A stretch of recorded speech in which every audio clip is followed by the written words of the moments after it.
오늘 시간에, 두 번째 시간에 가장 기본적으로 여러분들이 그냥 산재라고 하는 제도에 있어가지고 몇 가지 이제 상식이라고 할까 이런 것들을 좀 살펴볼 거예요. 그래서 뭐 저게 무슨 소용이 있을까 하고 이렇게 얘기를 하실 수 있는데, 사실 제가 대한민국에 뭐 작은 사업장도 많이 가보고 큰 사업장도 많이 가보는데, 이 상식에 20몇 가지 상식을 정확하게 답변하는 노동자 간부 한 명도 없어요. 한 명도 진짜로 만나보면. 그리고 뭐 현대차, 뭐 기아차 노동자 간부를 만나보면은 그 사람도 산재 신청할 줄 아느냐, 제대로 하는 사람들은 얘를 한 명도 없어요. 100에 한 명도 없어요. 100에 한 명. 제가 만나본 사람들. 그 다음에 그 일반인들이 가장 궁금해하는 것들 중에 몇 가지 좀 뽑아본 것 중에 일단 상식적인 부분이 있는데, 사실 상식을 뛰어넘는 부분도 있어요. 그래서 많이 물어보는 것 중 한 개가, 노무사님, 이 산재 신청서, 요양급여 신청서, 이거 꼭 제가 해야 돼요?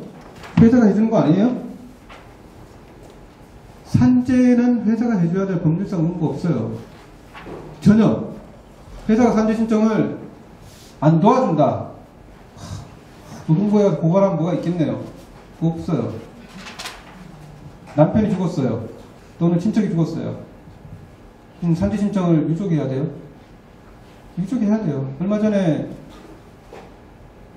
대기업의 모 과장으로 계시던 분이 목숨 끊었어요. 그래서 유족이 저를 만나러 왔어요.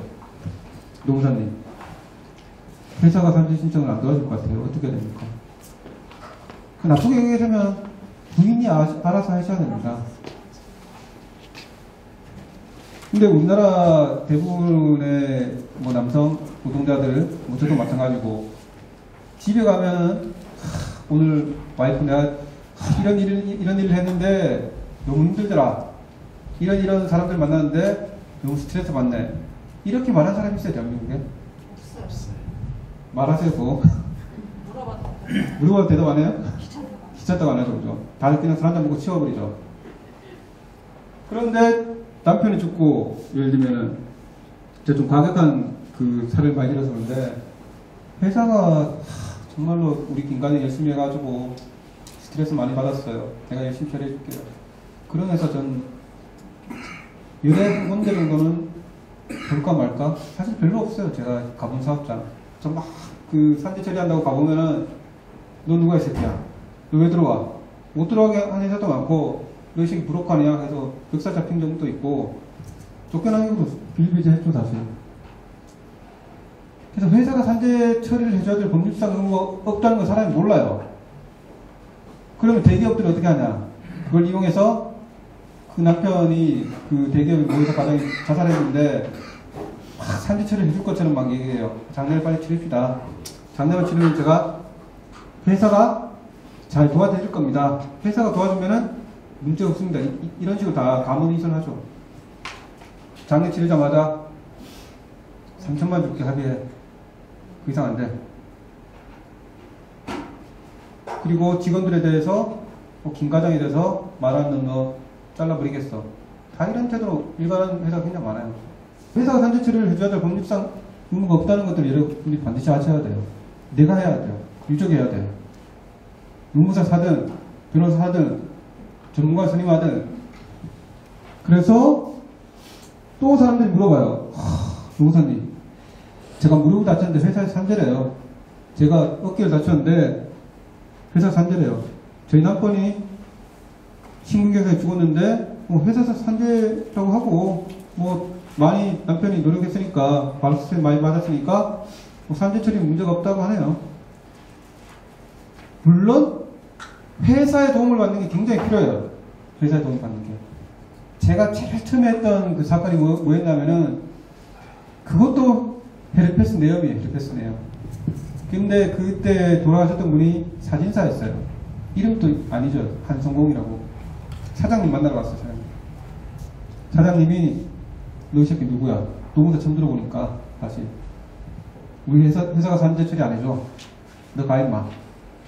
그 사람 3번 만났어요. 3번 만났어요. 이렇게 해서. 근데 그때는 저도 그 스킬이 부족해서 잘 몰랐던 거죠. 아, 이렇게 좀 사업주를 설득하고 이렇게 산재 처리해야 되는 거 몰랐죠. 근데 회사가 산재를 인정해 주는 것과 별개로 회사의 도움을 받는 것은 굉장히 필요해요. 그래서 실무적 노무사들이 어떻게 하냐. 딱 가서 회사에 합의서 써요. 아, 우리 이 사건으로 절대 민형사상 이의를 제기하지 않겠습니다.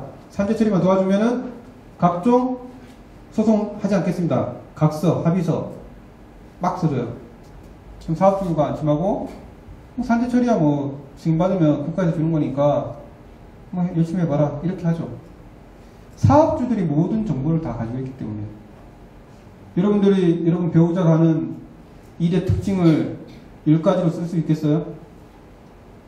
여러분이 배우자가 하는 여러가지 스트레스 내용을 10가지로 쓸 수 있겠어요? 못 써요. 왜냐하면 모르니까 그래요. 누가 제일 잘 알아요? 사업주가 제일 잘 알아요. 동료들이 제일 잘 알아요.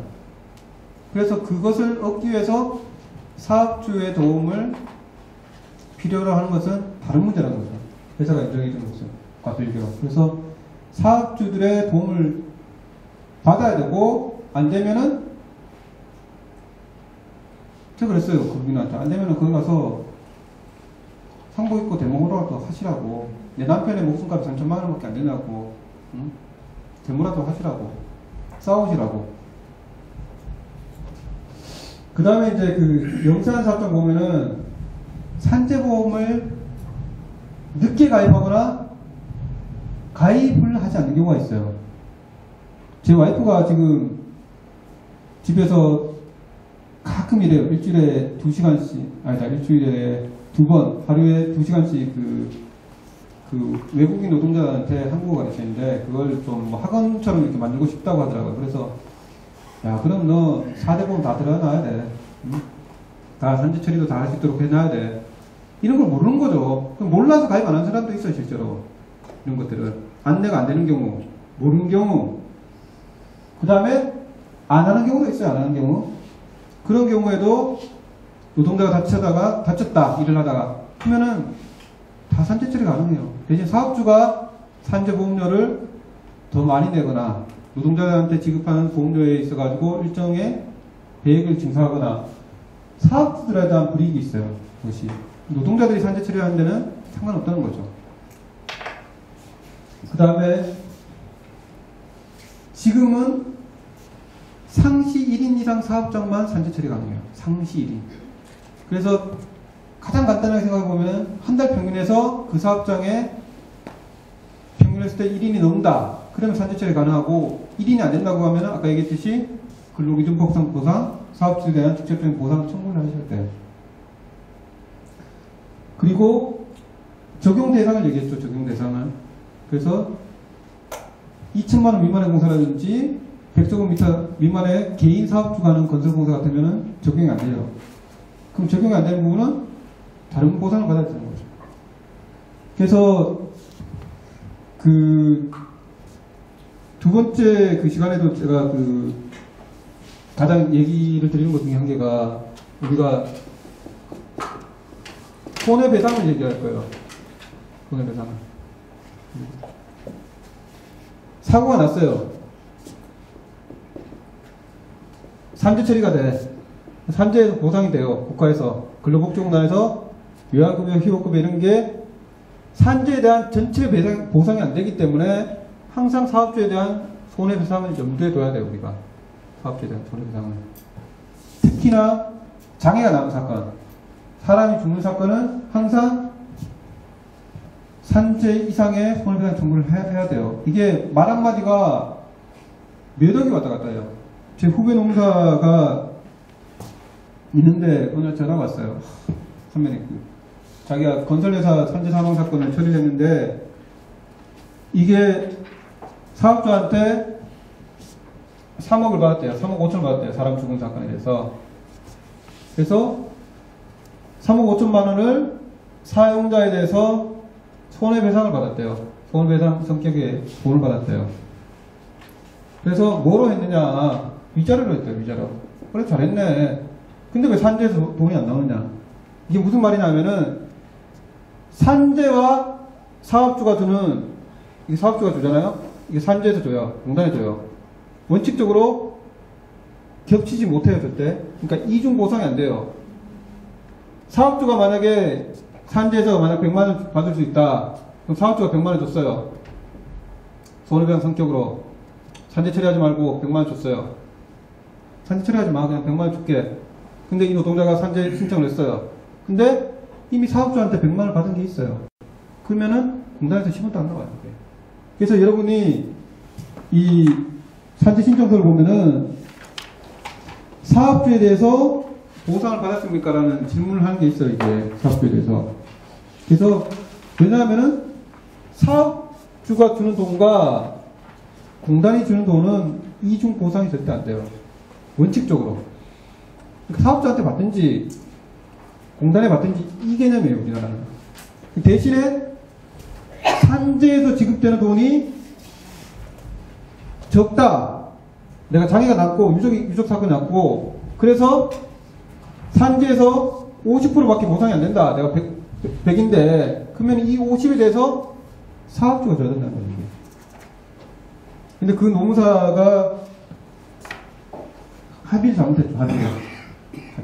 그래서 나중에 제가 읽어봤어요. 합의서를 보니까 위자료 이렇게 표현한 것도 있었는데 재산상 손해 및 위자료라고 표현했더라고요. 3억 5천. 그래서 사람 죽은 사건인데 산재 신청하니까 야, 너 위자료가 아니고 사업주에 대한 손해배상 성격을 다 받았기 때문에 너 10원도 없어. 그래서 10원도 안 나왔어요. 그래서 그거 소송하고 있는데 제가 직접적으로 하고 있는 게 아닌데 그래서 문구 한 개가 매대국을 왔다 갔다 하는 거죠. 이 손해배상의 문제는. 그 다음에 우리가 6번은 제가 그랬죠. 노동자가 아닌 것처럼 둔갑시키는 사람들이 굉장히 많은데 아까 나는 우리 매형이 그냥 좀 이름만 좀 걸어줘. 그래서 바지 사정으로 일을 했어요. 실질적으로 매형이 와서 다 결제하고 매형은 그냥 회사에 근로자가 됐는데 매형이 다 가서 결제하고 다 지시를 내리고 돈도 매형이 다 줬는데 내가 바지 사정으로 일하다가 다쳤어요. 이런 건 다 산재돼요. 이거 실제로 보면은. 그래서 어느 날 또 전화가 왔어요. 지난주에 막 회의를 하는데 너무너무도 전화가 왔는데 자기 매형이 죽었대요. 왜 죽었냐고 물으니까 저한테 오는 사건들이 다 죽는 사건만 오는 건 아닌데 그래서 교회에서 아파트 보수 공사를 하다가 떨어져서 죽었대요. 산재 처리가 됩니까? 라고 얘기하는데 제가 물어봤죠. 일단은 아까 제가 몇 가지 묻는 게 있죠. 근로자는 아니냐. 그래서 뭐로 일하셨습니까? 물었죠. 첫 번째. 그러니까 회사 사장이었대요. 그러면 그 회사의 실질적인 오너였냐 이렇게 물어봤어요. 동업을 했대요. 두세 사람이 동업을 했는데 실질적으로 회사의 사용자로 볼 여지가 있다고 얘기하더라고요. 그분이. 천함이. 그래서 여러 가지를 물어봤는데 제가 보기에도 오너로 볼 여지가 크더라고요. 그래서 그러면 방향을 틀어야 됩니다. 산재로 적용 안 되면은 사실 공사를 발주시킨 그 아파트에 대한 책임을 물을 수 있는지, 아파트에 대해서 어떻게 엮을 수 있는지, 도급공사인지 아닌지, 막 이런 얘기를 듣겠는데, 사실 회사의 대표이사라든지, 회사 임원이라든지, 등기 임원도 마찬가지고, 그 회사에 실질적으로 지시를 받고, 감독을 받고, 이런 사람들은 승인되는 경우도 굉장히 많아요. 사실. 근데 내가 대표니까, 내가 임원이니까 산재가 안 되겠지. 이렇게 오판하는 경우도 많다는 경우죠. 그리고 사업주들이 항상 얘기할 때 그래요. 산재 처리하면 보험료 올라가기 때문에 그냥 공상 처리에, 두 번째죠. 공상 처리. 산재를 처리한다고 해서 다 사업주에 대한 보험료율이 올라가진 않아요. 이게 우리나라. 그래서 우리나라 요 법률을 규정하는 게 그 고용보험이 산재보험 징수에 관한 법률이라고 있는데 그 법률을 보면은 몇 가지 요건이 있어요. 몇 가지 요건. 그리고 해당 안 되는 사업장도 있어요. 건설공사 있어요. 그래서 사업주들이 한 건, 두 건 처리해서 보험료 올라가는 경우는 사실 드물어요. 굉장히. 그래서 아주 산재가 빈발한 사업장들은 왜 산재보험을 처리하기 싫어하냐면은 특히 건설공사 같으면은 입찰에서 불이익을 받기 때문에요. 그래서 우리나라 제일 최고의 산재를 은폐하는 사업장 뭐일 것 같아요? 건설업. 건설업 굉장히 심해요, 진짜로. 건설업은 진짜 심해요, 건설업은. 그래서 건설을 여러분들이 일하셔본 분들은 아는데 보통 아무리 적어도 3단계, 여기서 하청 주고 여기서 하청 주고 여기서 하청 주고, 그러니까 작은 공사도 3단계예요. 큰 공사는 7, 8단계, 7, 8단계. 원청은 예를 들면은 시공사는 대우, 삼성, 하청은 전혀 이름도 못 들어본 데죠, 사실. 여기서 일하다가 다치면은, 이 건설공사 현장에서 일하다가 다치면은 무조건 원청이 책임져요, 건설은. 대우나 삼성, 이런 애들이 이걸, 이 하청에서 우리 공사 현장에 다쳤기 때문에 산재 처리 잘해줘야지. 이런 사업은 없어요, 우리나라. 야, 현장 소장한테 그냥 공사 합의해. 그리고 목격자가 없는 사건이다. 개인 사건이야. 만약 과로 스트레스 쓰러졌다. 이 사람 맨날 술 먹었어. 다 그렇게 진술을 맞춰요. 이런 산재 은폐가 건설공사에서는 비일비재예요, 진짜 비일비재. 이것 때문에 진짜 정신병 걸리는 사람도 많이 봤어요, 사실. 이것이 한이 되고 안 되기 때문에. 그래서 사건이 가벼우면 상관이 없어요. 그냥 뭐 한 일주일 치료받는다, 한 달 치료받는다, 이러면 상관없는데, 건설 노동자 같으면 하루 먹고 하루 사는데 3달, 4달 이게 안 된다. 그럼 집안 생계 끊기면서 사람이 미쳐버려요, 사실. 그리고 이것이 장애까지 남다. 일을 못할 정도다. 산재 처리가 안 됐다. 그럼 사람이 물합병이 터지는 거죠. 산재가 승인이 돼도 장기 요양이 되면은 여러 가지 합병증이 생겨요. 뭐 정신병부터 해가지고 소병부터 해가지고 그런 경우 많고, 산재가 승인이 안 되신 분들 보면은 극단으로 가는 경우가 상당히 많아요, 사실. 그래서 그런 경우가 저는 사실 일을 하기 때문에 많이 보는데, 이게 사회적 문제가 안 돼서 그렇지, 진짜 그 산재가 억울하게 안 되신 분들은 굉장히 어떻게 보면 이게 있죠, 사실. 그래서 그걸 영화로 만든 게 있었죠, 최근에. 그죠? 보신 기억나시죠? 이 소재를 자기가 영화해가지고 더 테러리스트 혹시 보신 적 없으세요? 그걸 보면은 그걸 딱 잡아서 그 사람 한 거잖아. 그 영화를 봤을 때도 직업상 저 감독은 산재에 대한 이해가 있는 사람이다. 사실 그것은 영화가 아니고 실제로 다 일어날 수 있어요. 그래서 그 영화에 대한 사진 제가 마지막에 보여드릴게요. 그래서 공상 처리를 하면 산재 신청을 못한다. 그러면 공상이라는 표현이 법률상 있냐? 없어요. 이거는 그냥 사업주가 그냥 산재 처리하지 말고 사업주가 돈 주고 치우는 거예요, 쉽게. 그럼 노무사님, 그럼 사업주가 빨리 돈 주고 치료비 받고 병원 받고 이게 더 효율적인 거 아닙니까? 그렇지 않죠. 우리나라에서 제일 많이 공상 처리를 하는 사업장이 어디예요? 맞히시는 분 제가 나중에 선물 한 개 드릴게요. 우리나라에서 제일 공상 처리를 많이 하는 사업장. 현대건설. 예? 현대건설? 삼성? 삼성 어디? 특징을 해줘야죠. 삼성전자? 삼성전자 거의 공상 없어요. 삼성건설? 건설회사는 생각보다 공상 처리가 별로 없어요. 우리나라에서 공상 처리를 제일 많이, 이거 기록에 나오는데 큰일 났다. 공상 처리 많이 하는 데는 현대자동차예요. 현대자동차는 공상을 둔갑시킨 근골격계 질병 프로그램이라고 있어요. 왜냐면은 자기가 어깨 아프고 다리 아프고 무릎 아픈 사람들 굉장히 많잖아요. 자동차 업종 특히나. 그러면은 이 노동자들은, 현대자동차 노동자들은 자기가 재직하는 동안에 한 번 1년 동안, 1년인가 6개월 제가 생각하는데 치료비 다 줘요. 돈 다 나와요. 이러한 프로그램이 있어요. 근골격 휴업 프로그램이어가지고. 그래서 노동자들이 산재 갈래, 근골 갈래가 하면은 근골기가 지금 45%밖에 승인이 안 돼요. 2건 가면 한 건도 승인이 안 돼요. 그러니까 다 여기로 가죠, 여기로. 그럼 여기로 갔다가 근골기 나갈 정도면은 6개월 정도 재발할 정도면은 재발해요, 재발. 너 이거 개인적인 질병이잖아. 이렇게 하면 다 불승인돼요, 많이. 그래서 공상 처리를 한다는 게 지금 당장에는 좋아 보일 수 있어도 나중에는 독이 돼 돌아오죠, 이게. 그 다음에 산재 처리를 하면은 추가 보상은 제가 아까 얘기했죠. 항상 받을 수 있다는 걸 염두에 두셔야 돼요. 특히나 장애가 남는 사건 정도.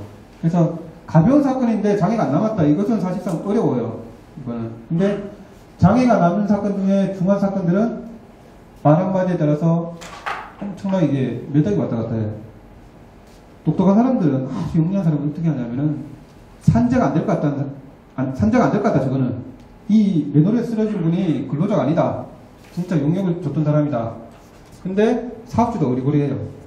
사업주가 돈을 줄 것 같아. 그러면은 사업주한테 이미 예를 들면은 산재 처리가 안 될 것 같아. 그럼 사업주한테 예를 들면 3억을 받아. 3억을 받고 합의서를 쓸 때 회사가 산재 급여를 받을 수 있다. 받는다. 대신에 우리한테는 먼저 산재 금액에 해당되는 금액을 지급을 한다. 3억. 그리고 산재는 회사가 청구한다. 이걸 대체지급 청구라고 하는데 이렇게 합의할 수도 있거든요. 그럼 나중에 회사가 신청했어요. 10원도 안 나오는 경우 봤어요. 그러니까 그거는 이쪽 가족 측에서 아주 정확하게 판단한 거죠. 이건 산재 사건이 아니고 사업주가 산재를 오인하도록 해가지고 합의를 했었죠. 나중에 그거 보고 제가 똑똑하신 유족도 있구나 생각보다 이렇게 생각했는데 이것도 합의 가능해요. 그래서 합의금은 나중에 산재가 끝난 이후에 받는 게 원칙이에요. 이게 합의금 먼저 받아버리면은 아까처럼 그죠? 3억 5천 먼저 받았는데 순수한 위자료가 아니고 재산상 손해 및 위자료를 써가지고 나중에 돈 10원도 못 받는 경우도 있었어요. 그 다음에 그 합의금 가급적 늦게 들어가는 게 좋고 수령하더라도 합의서 문구에 있어가지고 내용을 유심히 보셔야 돼요. 그 다음에 이 노동자의 잘못이 있든지 없든지 손해배상 청구는 사실상 가능해요. 지금 그 양팔이 잘리신 분이 있었는데 이 전기를 딱 고치시다가 선을 원래 이거 단전을 지켜야 돼요. 전기를 할 때는. 그걸 그 현장용으로 전기 죽인다고 하는데 전기를 죽여놓고 이렇게 잡아야 되는데 전기가 살아있었던 거예요. 잡았는데 악하고 쓰러졌죠. 그리고 양팔을 못 써요. 3년 전에. 그래서 제가 몇 번 찾아갔었죠. 노조에서 찾아달라고 그랬고. 그래서 제가 물었죠. 이게 당신 책임입니까? 회사 책임입니까? 그 당시에 왜 전기를 안 죽였습니까? 이분이 정확하게 기억을 못해요. 근데 산재 처리만 하니까 일단 안심이 되니까 그때 들어갔던 산재 신청 서류를 못 봤던 거예요. 한 번도. 회사가 어떻게 진술했는지, 회사의 동료들이 어떻게 진술했는지 못 봤어요. 나중에 3년 지난 이후에 제가 정보공개 신청을 해서 봐서 드렸어요. 한번 보시라고. 이 내용 맞냐고 하니까 깜짝 놀라더라고요. 이 내용 아닌데? 이렇게 될 수 없는데? 산재는 이미 다 받고 회사 동료들이랑 진술은 다 이미 들어가 있고 큰일 난다는 게 오죠. 저거 헬기 떨어진 것도 마찬가지로 조종사 과실이다.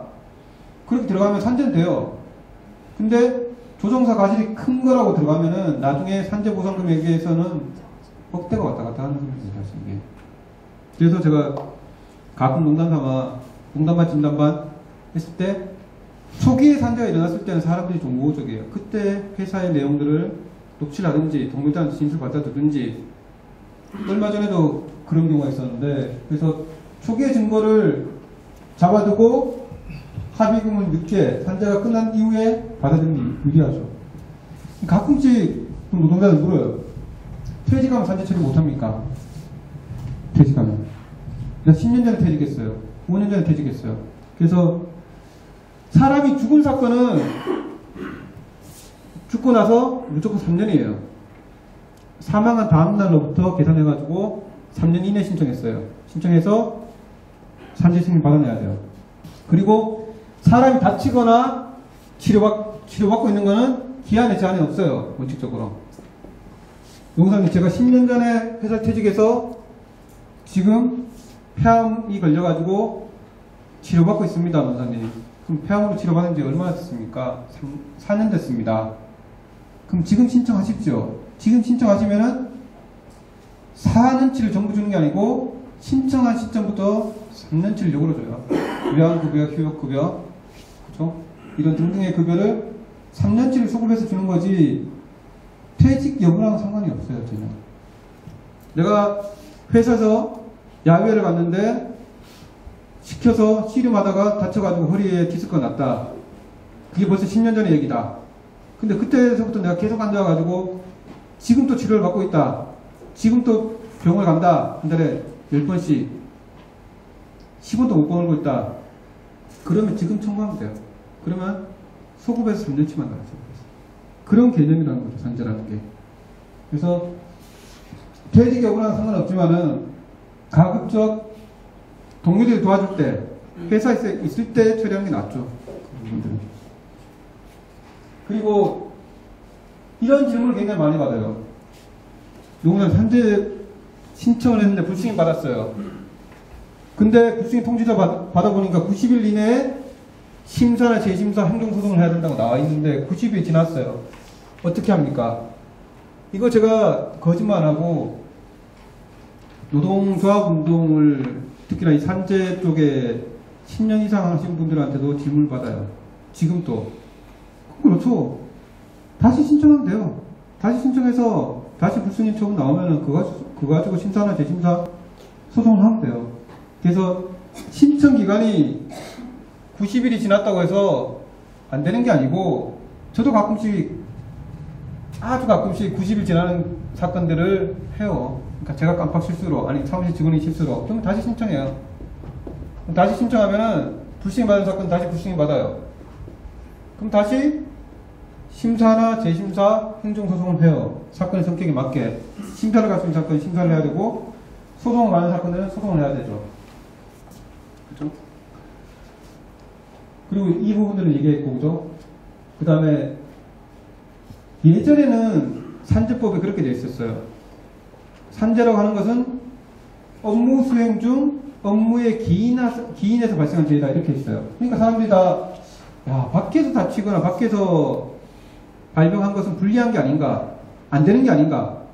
아까 그 노동사무위원회 실장님도 안에서 다치면은 안에서 신경쇠가 쓰러졌으니까 당연히 산재가 아닙니까? 라고 얘기하는데 아니라는 거죠. 그죠? 그래서 회사 밖에서 다친 경우 이것은 사고일 때 굉장히 유리해요. 사고는 회사 안에서 다쳐야만 원칙적으로 가능해요. 사고는. 근데 업무의 성격상 우리가 회사 밖에서 업무를 보는 경우 있죠? 회식, 야유회, 출장 이런 것은 업무냐 아니냐가 중요한 거지 회사 아니냐 밖이냐가 중요한 게 아니에요. 질병도 마찬가지예요. 회사에서 쓰러졌냐 밖에서 쓰러졌냐가 중요한 게 아니고 질병의 원인이 뭐냐. 그 다음에 의사들이 많이 얘기하죠. 기반증, 퇴행성 질환. 그리고 너 술, 담배 많이 먹어서 안 돼. 고혈압 있어서 안 돼. 너 이거 당뇨병 때문에 안 돼. 이런 경우는 아니라는 거죠. 그죠? 산재 처리가 될 수 있어요. 산이상.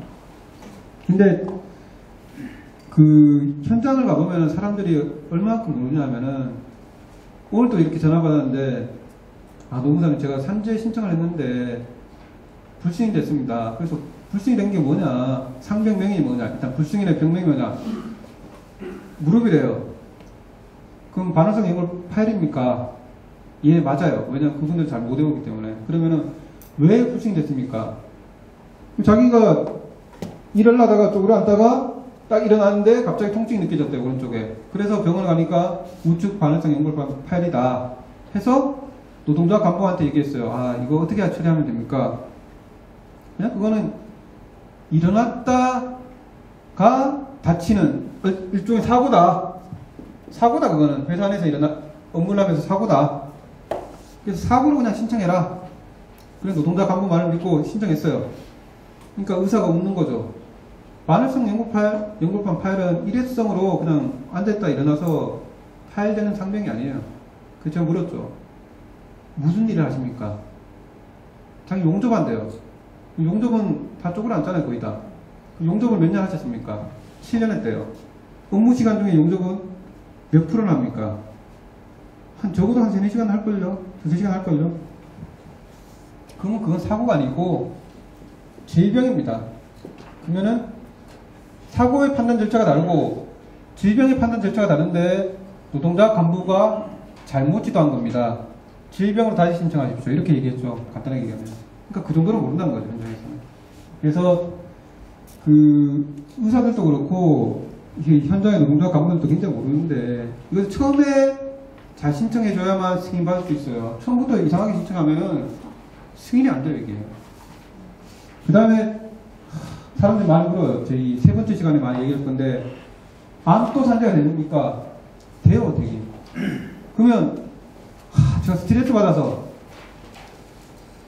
얼마 전에 제 그 동기노무사 전화 와서 사무직인데 자기 아시는 분이 스트레스 너무 많이 받아서 뇌종양이 걸렸다. 그럼 뇌암이죠, 그죠? 그게 산재가 되냐? 안 되죠, 그죠? 예전에 한번 그 서울대병원 중환자실 비탁에 딱 갔는데 제 아는 노무사가 좀 상담 좀 해달라고 가니까 처음에 묻는 게 그거죠. 병명이 뭡니까? 그러니까 간암이래요. 저 가겠습니다. 몇 가지 더 물어봤죠. 어떤 일 하십니까? 뭐 전기 건설 쪽에 일한다.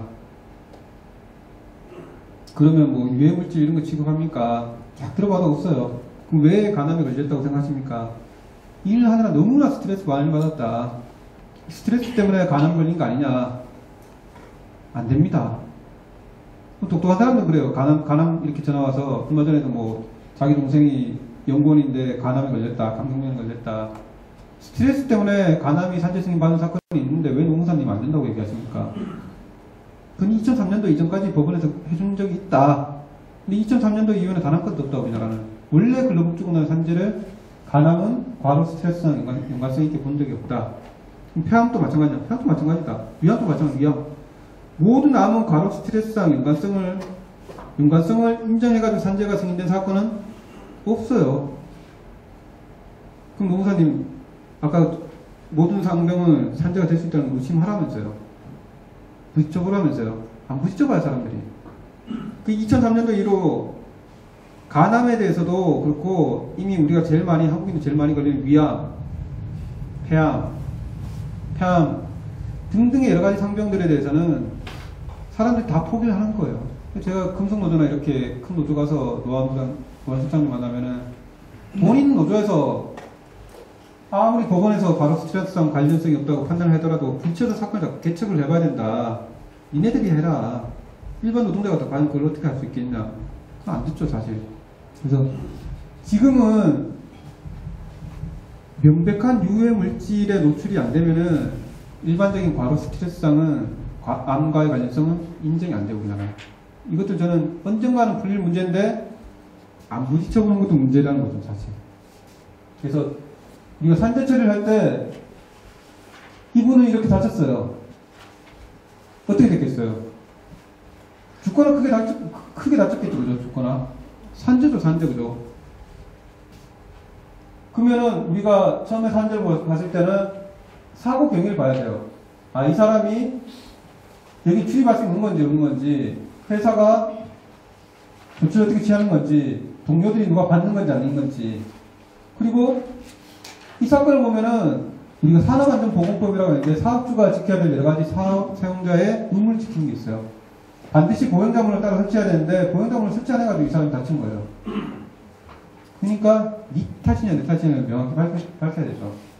그리고 가급적이면 치료를 빨리 받고 내원을 빨리 하는 거. 두 번째 시간에도 제가 많이 얘기할 거예요. 일반적 사고에 대해서.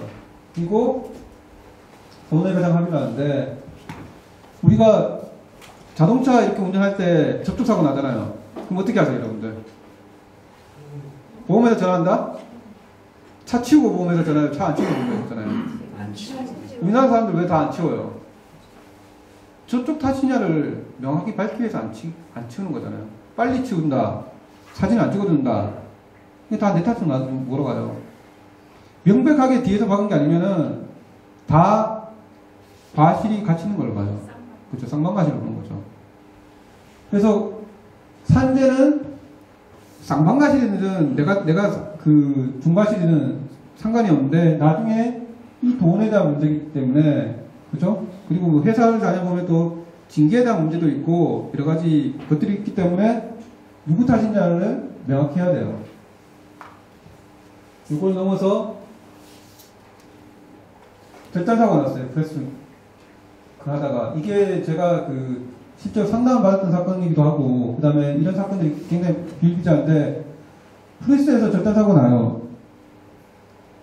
그래서 얼마 전에 전화 받았던 사건, 그 상담한 사건도 자기 아들이 젊은 나이인데 회사에서 손가락이 한 3개인가 잘렸대요. 산지는 명확하죠. 그래서 제가 물어봤어요. 왜 손가락이 잘렸습니까? 잘 모른대요. 오늘 일하다 다쳤대요. 그래서 아들한테 전화해보세요. 제가 전화 받아보겠습니다. 아들한테 전화해봤어요. 병원에. 왜 손가락 잘렸냐? 간단하게. 그러니까 제가 하는 말이 회사에서 물량을 빨리 빼려고 안전장치를 좀 풀어놨대요. 손가락이 들어가면은 이 본래 프레스는 정지를 지킬 수 있는 장치를 마련해 두고 있어요. 근데 회사에서 물량을 빨리 빼려고 하다 보니까 얘가 이렇게 이 줍다가 이렇게 가는 거예요, 이게. 젊은 나이에 너무 안 됐죠. 저 박수는 어떻게 되는지 모르겠지만. 그래서 제가 이건 네 탓이냐, 아니면 회사가 풀어둔 거냐. 회사가 풀어두라고 해가지고 물량 빨리 빼려고 했다. 그러면 이건 누가 알고 있느냐. 다 안다, 회사에서는. 그래서 산재 신청을 회사에서 해준다고 한 내용 보니까 그런 내용이 다 빠져있어요. 그런 내용. 그래서 제가 그랬죠. 과장이나 상급자들하고 전화해라. 그리고 너 똑똑하니까 젊은애니까 녹음 어떻게 하는 거 알지? 얘 알고 있어요. 녹음해서 그 얘기 그대로 녹음을 해주고 회사에서 산재 신청하는 거 별도로 해서 네가 산재 신청해라. 그런 과실 탓을 명확히 해야 되는 거예요. 그렇지 않으면 나중에 산재는 처리되는데 보상금액이 사업주가 지급하는 보상금액이 많이 차이가 나요. 이게 손가락 다친 사건이 아니고 사람 죽은 사건이라고 봐요. 얼마나 큰지. 그래서 항상 그 산재 신청을 할 때는 누구 탓인지 과학주의 의무 위반이 뭔지 다 따져보면은 아무리 사소한 산재 사건 또 사업주의 과실 위반을 찾아낼 수가 있어요. 왜냐하면 우리나라 이 산업안전보건법이라고 있는데 산업안전보건법이 생각보다 세부적으로 사업주가 지켜야 될 의무들을 규정을 하고 있기 때문에 그래서 뭐 회사 사무직이라든지 생산직 노동자라든지 뭐 간단하게 이렇게 있는데 현장에서 이렇게 많이 물건 들잖아요, 그죠? 여러분들? 그럼 몇 킬로부터 중요한 몇 킬로부터? 5킬로부터 사용자 표시를 해야 돼, 표시. 근데 내가 중량물을 20킬로 들다가 그렇게 했는데 사용자가 거기에 대해서 안전조치를 안 했다. 중량물 취급 표시도 안 했다. 그리고 적절하게 작업자를 가르쳐 주지 않았다. 그럼 다 사용자 책임이에요, 그거. 내가 빨리 물건 들려고 가르친 게 아니고. 그러한 책임들을 찾아가다 보면은 굉장히 많은 것이 있어요. 그래서 이런 조치 의무는 이런 것들 제가 참고로 넣었기 때문에 나중에 보시고